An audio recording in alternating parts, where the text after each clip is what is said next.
we're going to prove L'Hopital's rule.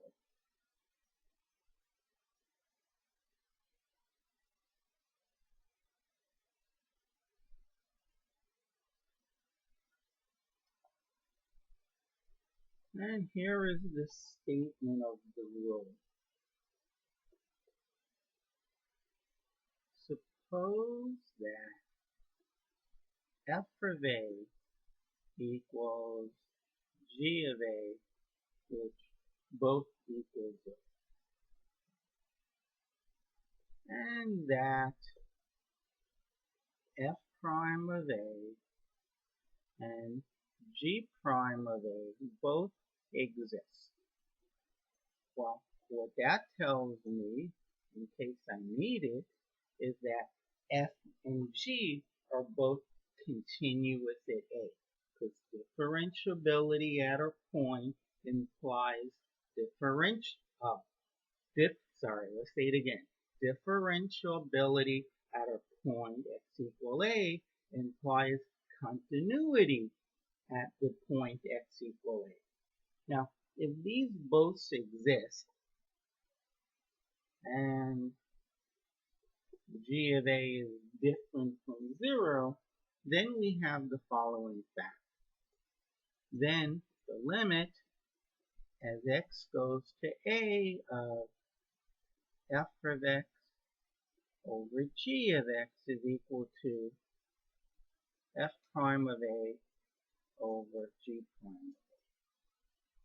And this theorem's a little bit strange because we're going to start with the end result and work backwards to this result. So here's the proof. F prime of a over g prime of a. Well, by definition, what else are we going to use? Especially when you don't know where to go. Your f prime of a is the limit as x goes to a of f of x minus f of a over x minus a. And g prime of a is the limit as x goes to a of g of x minus g of a all over x minus a. So this is equal to the limit as x goes to a of f of x minus 0, because f of a is 0 over x minus a divided by the limit as x goes to a of g of x minus g of a, which is also 0.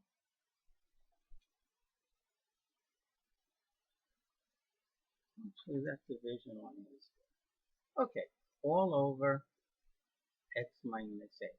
Now, we have a limit of a fraction. Sorry, we're dividing two limits.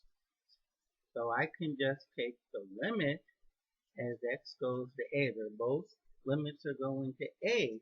And I can say this is the limit of f of x. I won't write the 0, minus the 0, over x minus a divided by g of x over x minus a.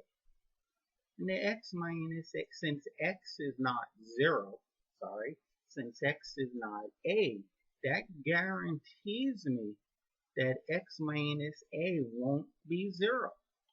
So this is the limit as x goes to 0, so the x minus a's cancel over x minus a over f of x divided by g of x. Oh yeah, as x goes to a. But this is what I wanted to show. I wanted to show that this, and that's what I started off with, equals that. And that's what I ended up with. Now, the proof is done, but I just want to add another line for you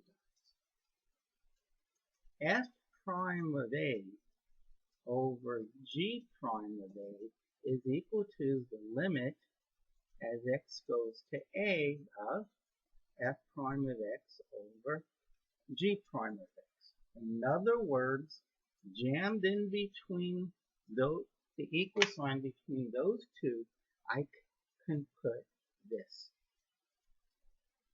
That is, this is the limit as x goes to a, because this equals what I'm about to write. It equals this. We just proved it. And this also equals that. That is, I can say it the other way. And this is the way that we usually do this. X goes to a of f of x over g of x.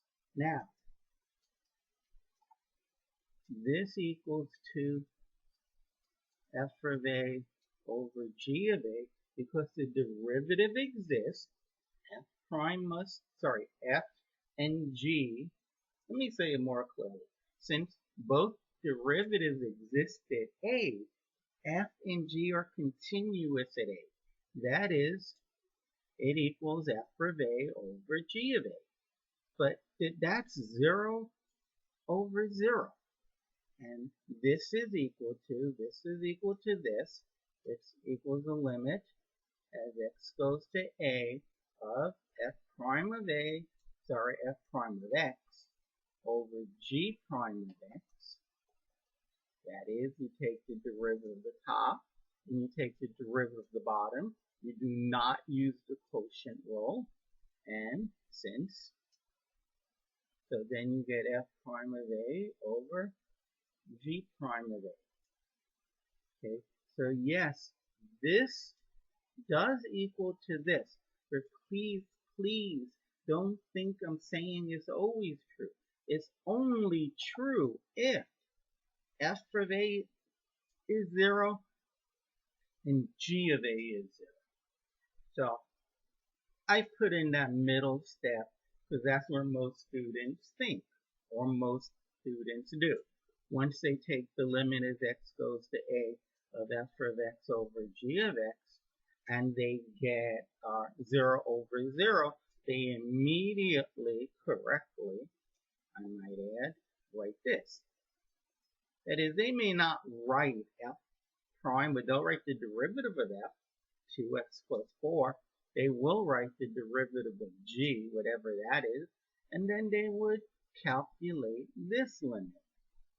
Okay, that completes this video. Hope that you learned a little bit about L'Hopital's rule, and remember to subscribe.